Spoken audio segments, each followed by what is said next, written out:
Hello everybody, Epsilon9 here, and I'm playing Overwatch. Again. I've been playing this pretty much all weekend. And I'm only at level 21. Not sure how that works. I got this game like almost a week later than everyone else, and I was talking to this other guy on the internet who is already at level 50, which, hey, some guy hit like level 100 like a while ago, and there's other guys who've already hit beyond that. But the guy who's at level 50 says that he hardly plays Overwatch that much, and I'm playing it on pretty much every chance I get. And yet I'm only at level 21. It's like, how does that work exactly? Why am I leveling up slower than everyone else, apparently? I don't know. Doesn't really matter. I'm still getting up there. I'm enjoying the game. Doesn't really matter how slow I level up.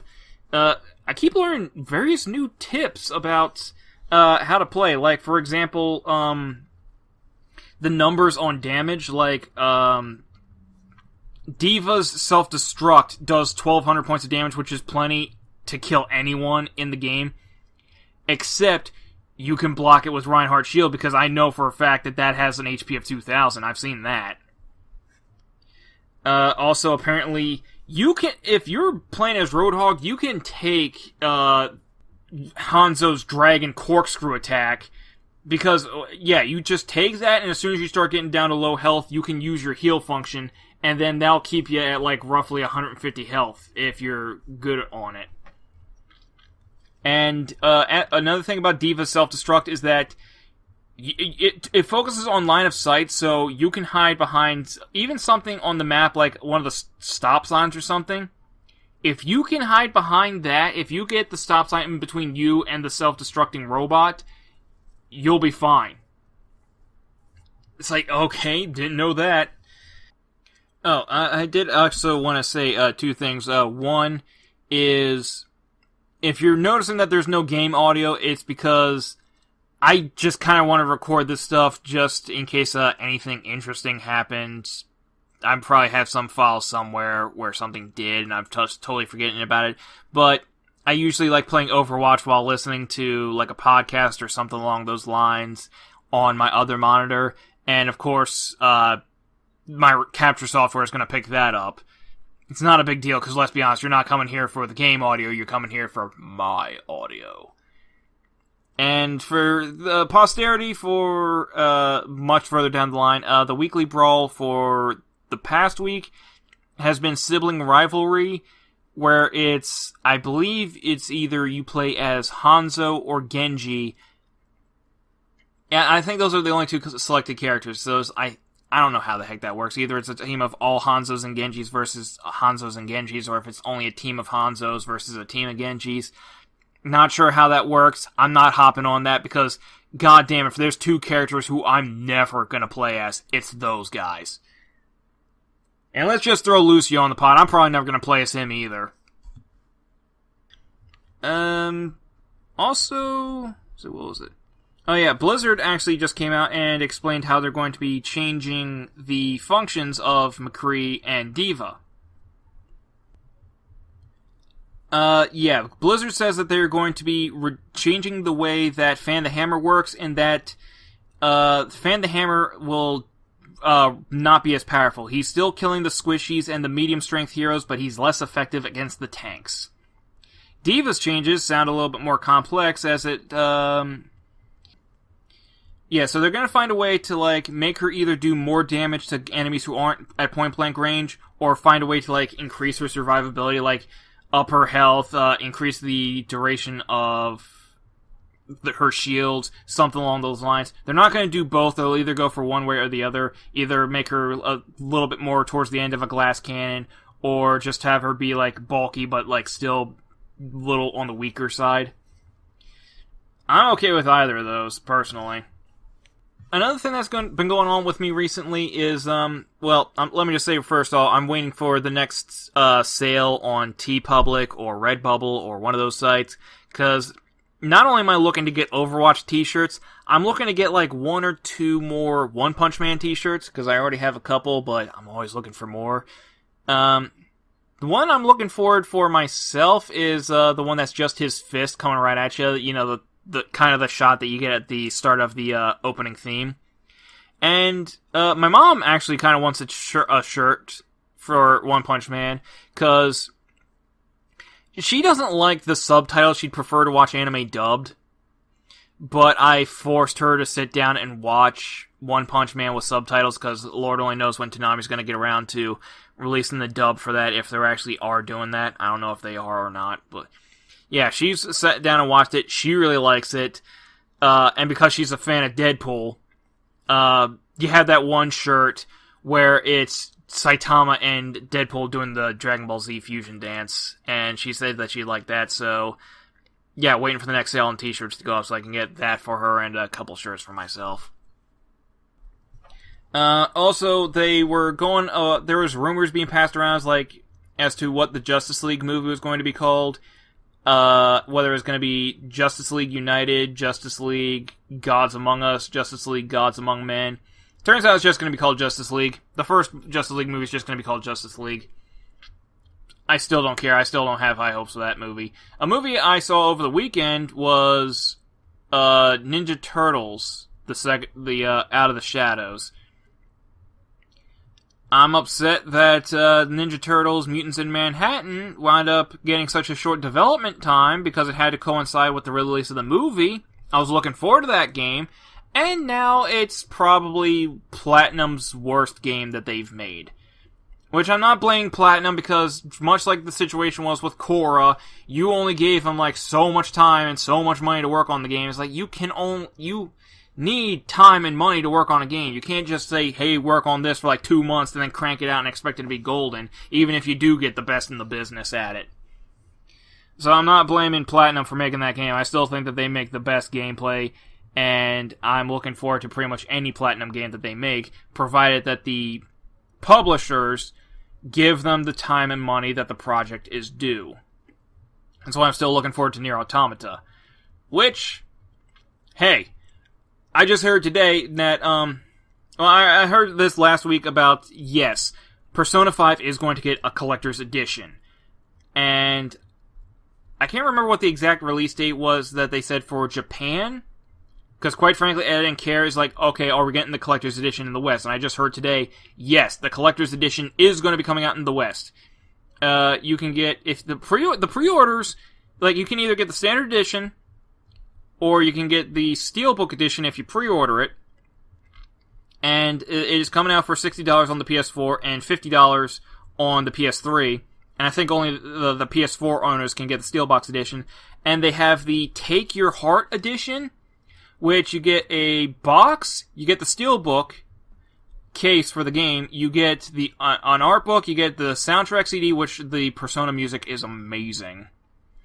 You get a replica bag of the bag that the students, the main characters, wear for their school. And you get I believe it's, was it a 4-inch or an 8-inch plushie of Morgana, the cat character in the game. You're goddamn right I pre-ordered that. Now, the thing is, when I first heard about that this morning, I hopped on Amazon immediately and looked for a pre-order. So I typed in Persona 5, and it's nope, sorry, we don't have Persona 5 yet. I'm damn it. But we do have Nier Automata available for pre-order. I'm okay, yeah, let's get that. Oh, also, because you have an Amazon Prime account, you get 20% off the pre-order. So now you're only going to have to pay $50 as opposed to $60 when it comes out December 30th. I'm yeah. And then I checked again later, and I checked again just an hour or two ago, and the Persona 5 is available for pre-order. It's coming out in the West February 12th or something like that. You goddamn right, I pre-ordered the Take Your Heart edition.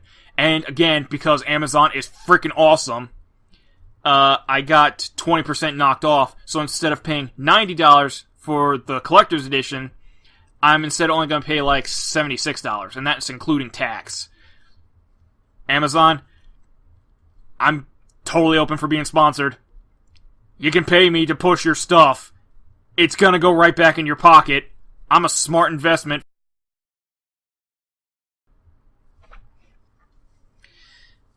Let's see, what else was there in the news?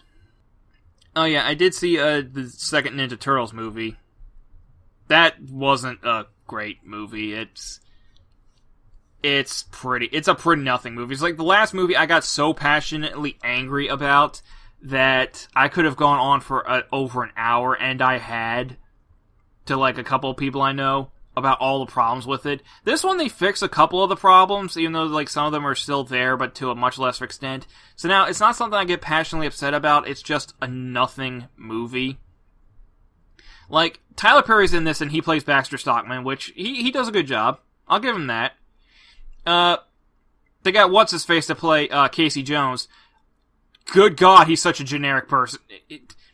He's such a nothing character in this. He wears the mask for like one scene and then takes it off because it muffles his voice. And for that scene that he's wearing the mask, that's the only time in the entire movie where he uses hockey sticks. And Casey Jones in the movie is a cop, or like some former police officer, is like with the prison convoy. He's like, Casey Jones was a freaking brutal vigilante. Shredder's such a nothing character. Krang is I'm not even going to go into Krang. Shredder's motivation for working with Krang is really contrived. It's really stupid. Bebop and Rocksteady, they got down. I'll give it that. They nailed Bebop and Rocksteady. A lot of critics actually point out the joke of just after Bebop and Rocksteady get transformed, they look down their pants and then they look at each other and they're like, "My man!" It's a dumb joke, but I kind of liked it, and it's totally something I could see them doing. They recycle that Turtle plotline of the Turtles are like, they have trouble working as a team, and although there's much less April and Vern in this movie, that's a plus. Which, that's the thing, it's like, yeah, you want less of them in it, but at the same time, you also kind of want them better.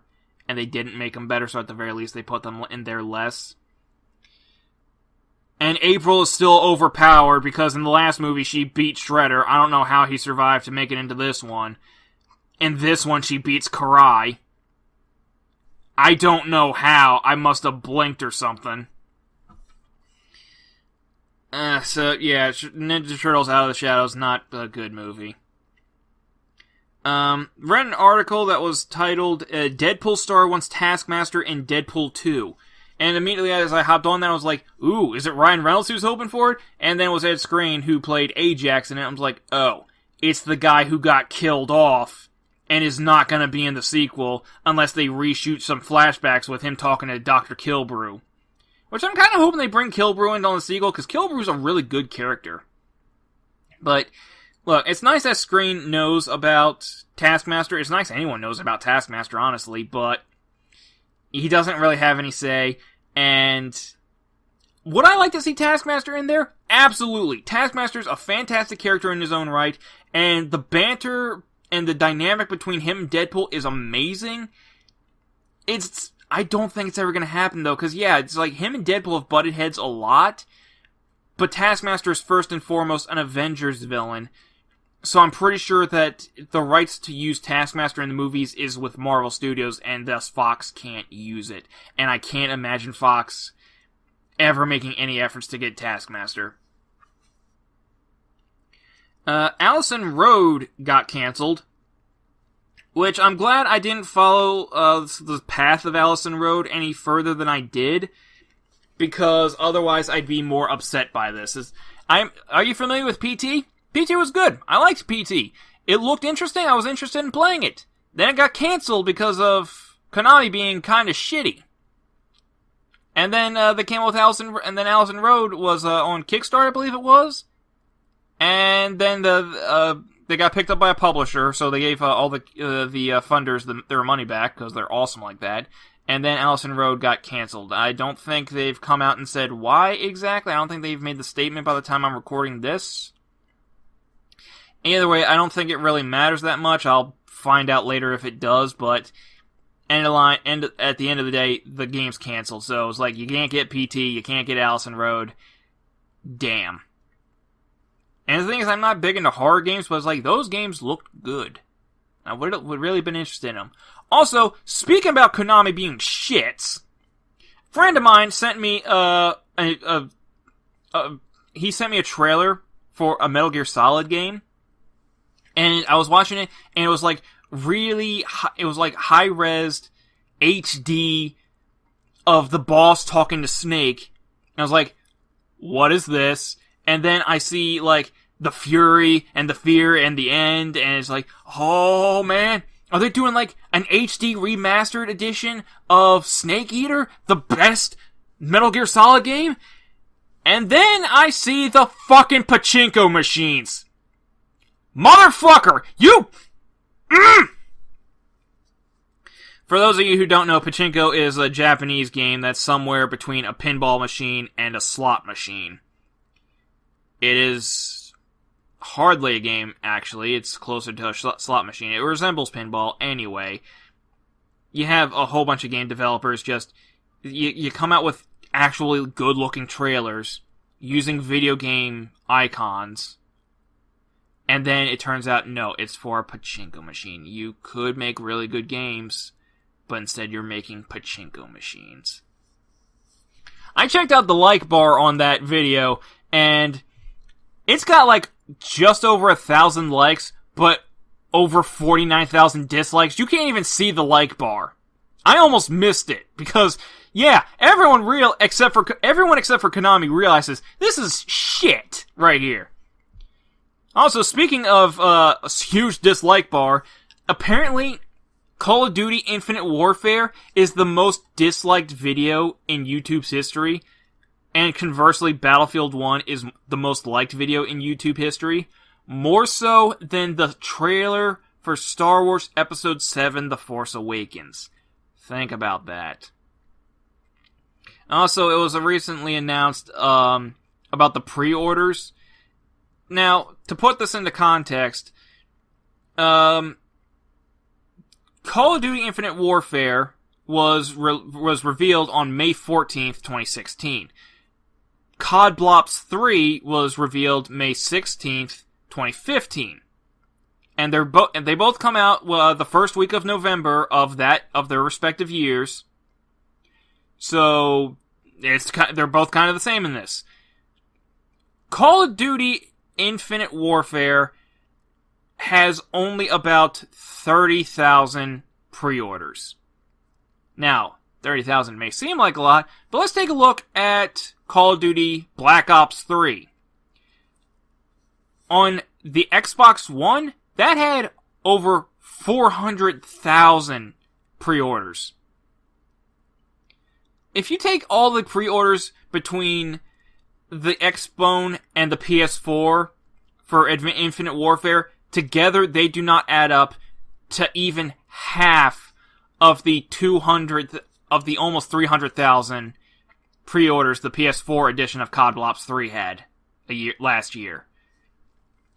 People are voting with their wallets. It's like, this doesn't look good. I don't know if I've made a comment on Infinite Warfare, but the thing is, like, I don't follow Call of Duty.